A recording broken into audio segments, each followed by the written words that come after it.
कथा शुणिले कह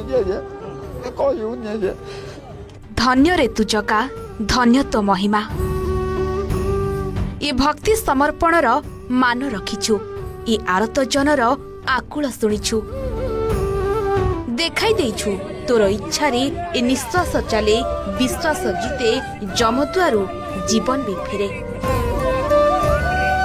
धन्य तो बड़ दाण्ड बड़ देउल धन्य ए भक्त रत्न सिंहासन तू ओह्लाई पड़ीछु ए बापाटार कोलकु तार पुअर जीवन फेराई तो पतित पावनर ना को सार्थक करिछु सिंहद्वार आगरे तो करुणा गाई गाई ए बापा आज गदगद ता विश्वास जीतिछि ता चलती भगवान तार डाक शुणिछंती पंडा परिहारी आखिरु भी झरी जाउछि धार धार लुह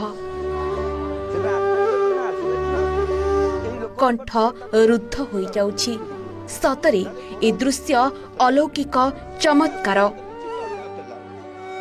जे हाथ टेकी समर्पण मनोभाव रे महाप्रभु को डाकिछि ता डाकरा सुनिचंती रत्न सिंहासन रे विराजित महाप्रभु ये होची बापर डाकरा सुदूर राजस्थान रु आसीथिला जे पुओ को गड़ई देइथिला गत 8 तारिख रे पुओ कोमा अवस्था रे थिला बापो कांदी कांदी छुआ को समर्पित कर देइथिला जगन्नाथ महाप्रभु निकट रे एवं सेते बेले तार कौनसी प्रकार सेंस ही नथिला किंतु आपण देखंतु 8 तारिख एवं आज होची 22 तारिख सामान्य सुस्थ हवा परे से समर्पण कर देइचंती महाप्रभु निकट रे। मेरा बेटा 1 साल से कोमा में था, रिकवरी में कोई सुधार नहीं था।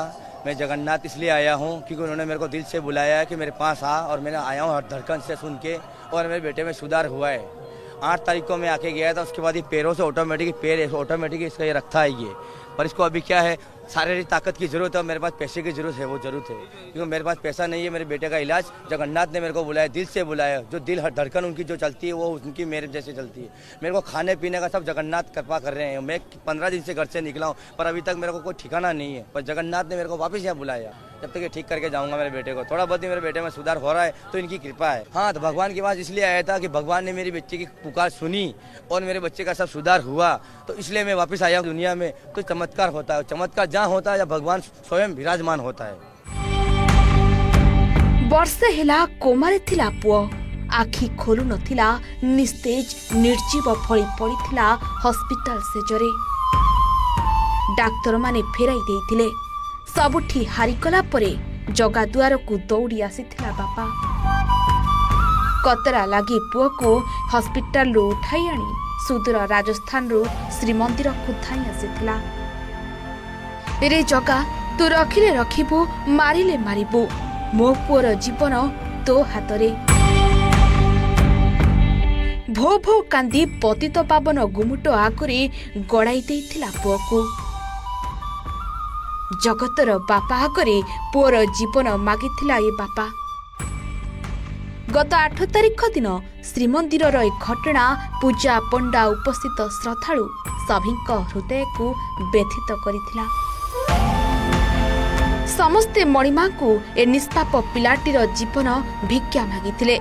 ए असहाय बापा दुख हारिबा को गुहारी करिथिले।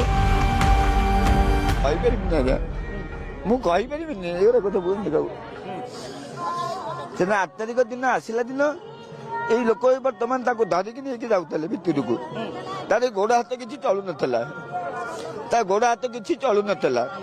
ये कांदी कांदी आसिले, तापर सब सेवक माने ताको पचारले, कहले प्रभु यार कौन हेछि कोन ना मोर एमति तार पिलार मो शरीर असुस्थ अछि, देखि पूरा कुमा दीर्घा पड़ी जाइछि, बुझले किछि चिंता मन हलचल भी होनी। आम सब सेवक मैंने मिसिक कहलु कहलु तू किसी चिंता करना, आ तू चिंता करना, तो महापुर तोर सब भल करदे, तो पिलार सब आरोग्य हो। सहस्र मुखर आज्ञा हरि समते कहले जगन्नाथ ता कथा शुणिले कह सतकु सत रत्न सिंहासन ओह्लाई ए बापार दुख हरण करिछंती महाप्रभु। ତାଙ୍କ କୃପାରୁ ରୋଗିଣା ପୁଅ ନୂଆ ଜୀବନ ପାଇଛି। ନିସ୍ତେଜ ଶରୀରରେ ଚେତା ପଶିଛି, ହାତ ଗୋଡ଼ ହଲାଉଛି, ଆଖି ଖୋଲି ବାପା ମୁହଁକୁ ଚାହୁଁଛି। ପୁଅ ଧୀରେ ଧୀରେ ସୁସ୍ଥ ହେଉଛି। ଏଥିପାଇଁ ଜଗାକୁ କୃତଜ୍ଞତା ଜଣାଇବାକୁ ପୁଣି ଥରେ ରାଜସ୍ଥାନରୁ ଶ୍ରୀକ୍ଷେତ୍ରକୁ ଧାଇଁ ଆସିଛି ବାପା। ସିଂହଦ୍ୱାର ଆଗରେ ପୁଅକୁ ଗଡ଼ାଇ ଜଗନ୍ନାଥଙ୍କୁ ଧନ୍ୟ ଧନ୍ୟ ବୋଲି କହୁଛି। ଆଜି ବଡ଼ଦାଣ୍ଡରେ ଘଟଣା ସମସ୍ତଙ୍କୁ ବିସ୍ମିତ କରିଦେଇଛି। ପୁରୀରୁ ମଧୁସୂଦନ ମିଶ୍ରଙ୍କ ରିପୋର୍ଟ, OTV।